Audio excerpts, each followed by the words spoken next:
Hi and welcome to the 20th episode of the Naina Redhu experience.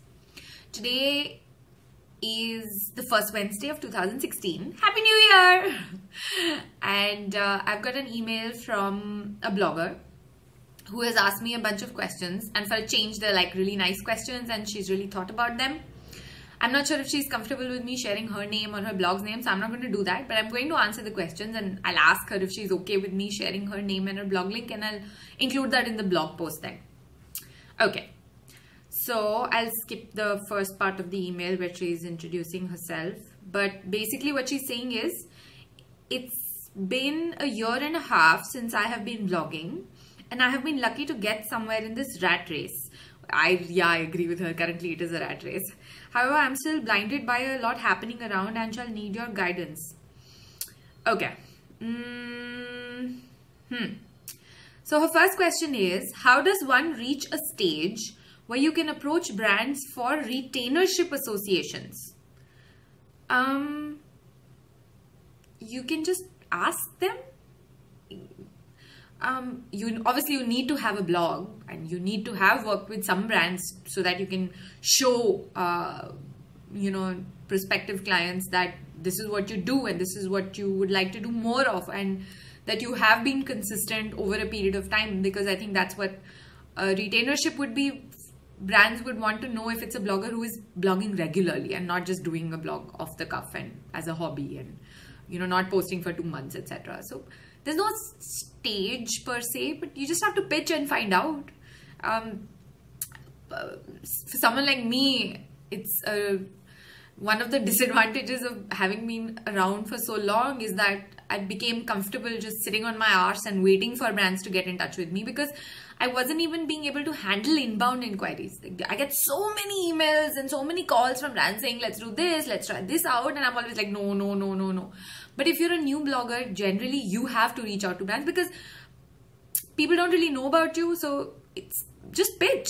There's no stage really, just pitch and figure out. You'll pitch to 10 brands, you'll pitch to 20 brands. And as you go along, you learn that, okay, this is what brands are looking for. And, whether they're open to a retainership or not, and speak to their PR agencies, speak to the brands directly, whatever, just figure it out. But you have to pitch. I don't think brands in India are currently at a stage where they're going to approach a blogger and say, hey, let's do a retainership. I know there are brands, some of them who do retainerships, especially with personal style bloggers, because that's like the easiest thing to do. I mean, personal style blogging, pushing clothes, pushing products, or helping commerce along, that's like the easiest thing to do. But not all brands want to do that, because some brands might have like really expensive products which they don't want to just give away to bloggers. So they might prefer to do a retainership with them. So you can speak to them. You can always start out saying, hey, I'd like to explore a retainership opportunity with you. Let's first do a project. Let's do one assignment. This is what I charge. And then let's see how we work together, and let's see if you think this is valuable for you. And if I think that I want to work with a brand like yours, then let's try out a 3-month engagement. And you have a contract down which says, okay, this is for 3 months, this is the rate I'll be charging, these are the deliverables. Just clarify everything, who will own the copyright, where the brand can repost it, things like that. And you try it out for 3 months, and then you include in the contract and say that after 3 months, both parties will renegotiate or reconsider whether we want to do more of this in the future or not. And then you can do a 6-month contract if you're comfortable, or you can renew it for another 3 months. But there's no stage as such that you have to reach. You can just ask, pitch it to brands. I don't work on a retainership with anybody right now because the right deal hasn't come along. I've talked about it casually to a lot of brand managers and to a lot of PR people, but I don't do the typical personal style kind of stuff. So while there are brands who are working with some personal style bloggers on a retainership basis, I'm not one of them, because that's not what I do. I really prefer being behind the camera. But it's a good way for a blogger to have a regular commission on when you know that you'll be doing a story a month. And ideally I would recommend you don't do more than a story a month with a particular brand, because it starts seeming like a hard sell, and I think you need more brands to work with instead of just sticking with one. so do a story a month maybe with one particular brand, and then you do a retainership with another brand, and you also might run into competitive clauses where a clothing brand, for example, might say that you can only work with us for these 3 months. So then your contract rate will go up because you are losing out on opportunities working with other brands. So all these things need to be put into a contract. So yeah, I hope that answers the first question. The second one is, how does one justify their prices to PR agencies? Since I'm not the kind who charges 3,000 to 4,000 rupees for posts, as I have been a writer for a couple of TV channels and I am a journalism graduate too. I don't want to underestimate my writing skills by charging this low. Okay, first of all, you don't need to justify your prices to anybody. You should know what your rates are, what your work is worth, and how much you would like to charge. You don't need to justify it to anybody. You just have to say, this is what I charge, let's work together. And then the ball is in the court of the other party and whether they want to work with you and they have a budget like that or not. And then they'll tell you that, look, we can only, for example, you say like, I charge 25,000 rupees for a blog post. These are the deliverables. And then the brand comes back to you and says, hey, you know what? Our budget is only 15,000. So then you can't work with them because you charge 25,000. If you do 15,000, you might run into losses.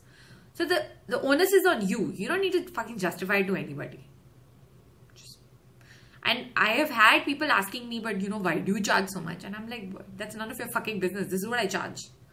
Do you have a budget? No. So then let's move on. And in terms of being a professional, what you can do is you can have a media kit. And in that media kit, you can, you know, like my media kit, for example, has photos of me, photos of brands that I've shot for.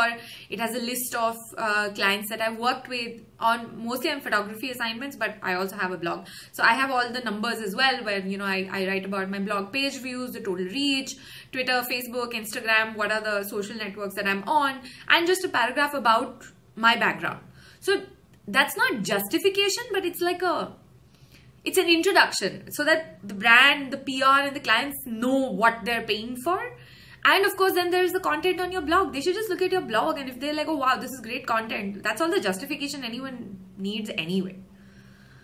Can't underestimate yeah, sure. I mean, you shouldn't underestimate your writing skills or your, you know, blogging skills. In my case, it's photography. Fuck, I'm a good photographer.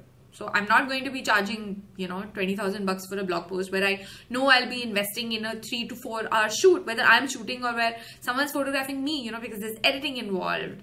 There's, you know, creating the actual blog post involved, actually going to the location and shooting. So you're charging for your time, you're charging for your skills, you're charging for your experience. You need to know your cost of doing business. I have repeated this so many times. I've written about it on my blog also. It's called CODB. Google it. Cost of doing business. If you know that, then on the basis of that, you can set up your rates. You can decide how much your work is worth. What are the rates you're okay with charging so that you're not running into a loss? What is your base price below which if you charge, then you are running into a loss, and things like that. The third question, is it extremely essential to self-host your site, or a premium WordPress update would be just fine? Okay, I'm not sure what a premium WordPress update is, but extremely essential to self-host your site. Look, in this day and age, even if you are, you know, a newbie blogger, you need to have your own website. So if you have a website that says, you know, nainaredhu.blogspot.in, it's a matter of perception, and a lot of PR and brands will be like, it's a blog spot, like what, you don't even have your own website. So from that point of view, I think it's a no-brainer. It's like you have your Twitter handle, you have your Instagram handle, you need your own website. Like if it's the same name across, that's important for your branding. I think it's a total no-brainer. You need to have a self-hosted website. Sure, initially if you're starting and if you don't know where it's going, whether you're committed enough to try this, so in the long run, then you can start with a, you know, WordPress.com or a blogspot.in, and eventually when you've done this for 6 months or a year and you're like, fuck, you know, I am doing this in the long run, then yeah, you should. It costs what, $10 to $12 for a year to have a domain name. And hosting, I highly recommend DreamHost. I'm currently on a dedicated WordPress hosting plan on DreamHost, which is I think $250 for a year. For someone like me, that's peanuts. I mean, it's not exactly peanuts, but it was the cheapest option available. Everything else was super expensive. But that's because I have so many page views that I can't be on a shared hosting plan anymore, which is what I was on earlier on DreamHost. It just wasn't working anymore. Okay, fourth question is, if I am looking at long-term goals of growing with the blog, what are the few things I need to pay special attention to? I think the biggest thing is you need to be patient. You need to start learning how to pitch to brands and not wait for them to reach out to you. And you need to keep blogging. Consistency is absolutely key. You can't just drop off the face of the planet one day and be like, oh, I'm on vacation for 2 months, so I'm not going to blog. It's not a good indicator of longevity, especially in the blogging area, because digital is so quick. It's instant. You're putting out content just the day before that you've shot, and you're putting it out now. And you know, there's a new brand campaign which is out, so immediacy is important. In the long run, I think it applies to pretty much any form of independent work that you do. You have to be consistent. You have to keep pushing out new work. So there's an element of business development where, for example, you try new projects which you've never done before so that you have a case study to show to brands. Secondly, there's work that you're doing to pay your rent. So you're making regular money. A retainership will be important. So, and you need to look at consistency, that you are, if you post, for example, I post street style. So I post 2 images every day on the blog. I don't do it, I don't sit and do it every day, but I have, for example, if I have 500 photographs that I've selected out of 5,000 photographs, then those go out twice a day, once in the morning and once in the evening. And these are all scheduled posts, but it is street style and I love shooting street style. And this is something now people have started coming to my blog to look at. So it's become this thing which is consistent. So even if I'm on vacation for a week, guess what? Street style photos are still going out. So you think of ways like this, that in the long run that you evolve and you see how it works for you, how it works for your audience. And I've been blogging for like 10 years now, and street style is something that I just started posting last year. So you will discover what works for you, what you enjoy doing the most. Do assignments in that particular area. Sometimes you'll see that there is no work coming in, paid work that's coming in. So then you do your own projects. You wear something that you have in your wardrobe that you really like, and it's a different look that you've not seen somewhere else. So you wear that and you do a post and you link back to those brands, credit those brands, send those brands an email and say, like, hey, look, I did this because I had this in my wardrobe. So it doesn't necessarily have to be paid, but this is how you reach out to brands. This is how they take notice, and this is how they say, oh, acha, this is also a new blogger. Let us check out her blog. And if they see what they like, they will get in touch with you, because this is a growing industry in India. Brands and PR are realizing the value of this, that this is a great way to reach out to a new audience, and you can measure the effectiveness of the blog stories that you do with the blogger, the social media that is posted, mostly. Whereas in print, you can't measure it. It just looks, oh, nice, glossy, and you don't really know how many magazines are being sold. Because the truth of the market is that a lot of publications inflate their numbers so that the advertisers don't feel like they're paying too much. But on a blog, you can't really fib that much. I mean, it's easy to figure out on Alexa and on SimilarWeb, and so many other agencies have their own tools which they use to measure which blog is doing quality work, or which blog has more numbers and things like that. So you need to keep up that consistency of delivering good work. Delivering work consistently, and pitch to brands. Don't sit and wait for them to reach out to you. And please don't justify your prices to anybody. You don't need to justify. You only need to justify them to yourself, so that you know that you're not making a loss. Okay, so that was the answers to the 4 questions. As always, I'm always more than happy to answer your questions on video. Because I need content for my videos, and sometimes I don't know what to talk about. So I'm very happy to receive emails. Please ask specific questions like this Chica did. These are great questions. Normally I get questions like, what should I do on my blog to make money? Which is like, if you're going to hire me for a consultation, then there is a fee involved.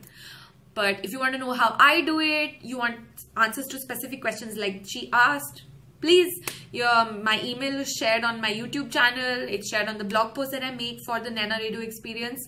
And Happy New Year. Thank you for listening. This was the 20th episode of the Naina Redhu experience. Cheers. Bye.